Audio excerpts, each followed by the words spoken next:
Why don't people want to listen to me? And why are there others who don't say anything special, yet everyone listens to them? After years of embarrassment, failure, observation, and learning, I finally understood something. People don't listen because you're speaking. People listen because you make them feel something. And real speaking doesn't come from your mouth. It comes from your heart. So I read books like How to Win Friends and Influence People and Talk Like Ted, watched hundreds of videos, and tried everything I could possibly try. Some methods had shiny titles but delivered nothing. Others made sense on paper, but collapsed in real life. Until one day, I stopped experimenting and started writing. I wrote down everything I had tried, every idea that touched something inside me or made a real difference in how people responded. And out of more than 50 ideas, only 5 rules truly changed everything. One day, I remembered a simple rule I'd read before. Be honest, just be honest. So I told myself, let's try it. No overthinking, no trying to impress. I just said what I felt, spoke simply but from a real place inside me. And suddenly, the other person stopped and listened, like they felt something different, like the words reached them more clearly. That's when I realized something I hadn't seen before. People don't need perfect words. They just need to feel that you're real. Write this down, because this is the first rule. Words that come from the heart reach the heart. Don't chase beauty in your words. Chase honesty in your voice. And that is what I'm about to share with you now. No fluff,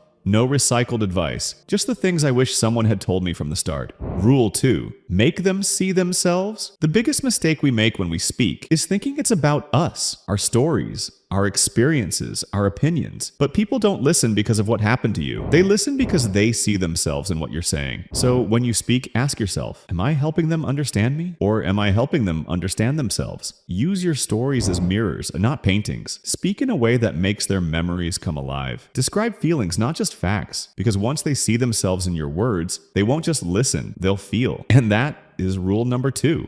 Part 3. Let silence speak. For a long time, I thought constant talking meant confidence. That silence meant I was weak, or lost, or unsure. But the truth? It was the opposite. One day, I was in an important conversation. I kept talking, more quickly, trying to explain everything, but suddenly, I paused. Just 2 seconds, nothing more. And in that moment, I noticed something. The other person's eyes focused, their breathing slowed. It was like the moment had more weight. That's when I realized silence isn't empty. Silence is space for your words to breathe. It's a moment for meaning to land. From that day on, I stopped fearing silence. I started using it. When you pause after a powerful sentence, see how it lingers. When you pause before responding, people feel you're thinking. Silence adds gravity. It adds presence. Sometimes, silence says more than words ever could. Write this down. This is the 3rd principle. Don't fear silence. Use it. Let your silence speak.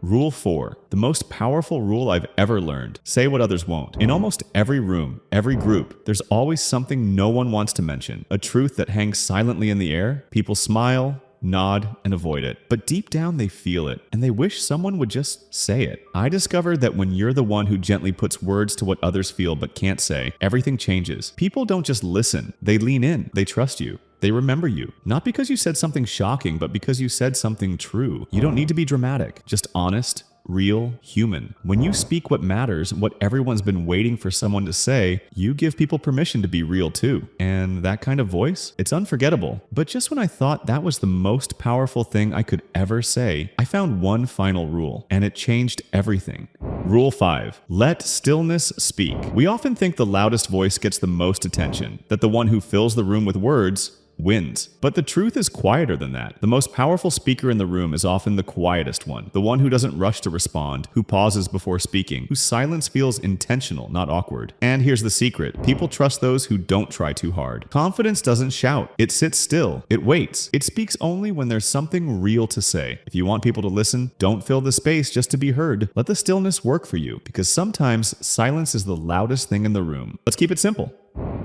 Rule 1. Speak from the heart, not the script. Rule 2. Make people feel like you're telling their story. Rule 3. Don't rush. Let your pauses speak. Rule 4. Say what no one else dares to say. Rule 5. Let silence carry your message.